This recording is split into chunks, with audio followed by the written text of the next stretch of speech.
Birinchi variant 43-chi savol. Jiganak soch dominant, silliq soch ressessiv, to'lqinsimon heterozigotda. Sepkillik dominant, sepkilsizlik ressessiv bo'ladi. Gemofiliya ressessivligi dominanti sog'lom.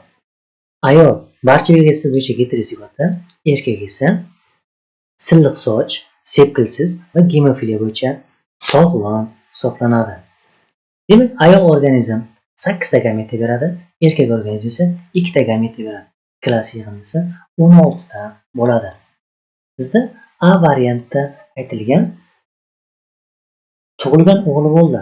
Jam tug'ilgan o'g'li bo'ldi. Mana 8 ta 108 ga bo'ladigan bo'lsak, 12,5 bo'ladi. Shulardan necha foizi gemofiliya bo'yicha kasal degan.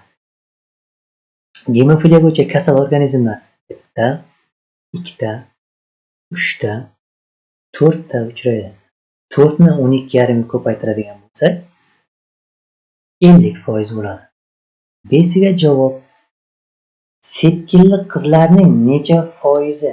Sepkilli qizlarning necha foizi jingalak sochli bo'ladi? Jingalak sochli katta A va sepkilli qiz bola bo'lish kerak. Yana 8 ta organizm bo'ladigan bo'lsa, shulardan sepkilli 1 ta, 2 ta, 3 ta va 4 ta. Shulardan dominant A bo'ladigani bironta yo'q, ya'ni 0% bo'ladi. Sesiga javob: tug'ilgan farzandlar ichida tug'ilgan farzandlar 100% 16 ta farzand tug'ilgan bo'lsa, 6,25 bo'ladi. Shulardan gemofiliya bo'yicha kasallangan to'lqinsimon sochli sepkilsiz qizlar deyapti. To'lqinsimon sochli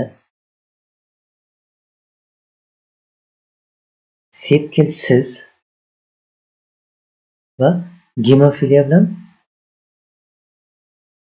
kasal qizlar uchrash ehtimolini aniqlang degan. Demak, ular ayollarda gemofiliya bilan kasallik uchramagan, bu 16 ta organizmdan 0% bo'ladi. D'siga tug'ilgan farzandlar 100 ni 16 ga bo'lsak, 6,25. Shulardan silliq sochli kichkina A, sepkilli katta B va silliq sochli sog'lom o'g'il deyapti. Sog'lom o'g'illarning tug'ilish ehtimoli qanday degan. Kichkina A, katta B sog'lom. Demak, bu bitta bo'ladi.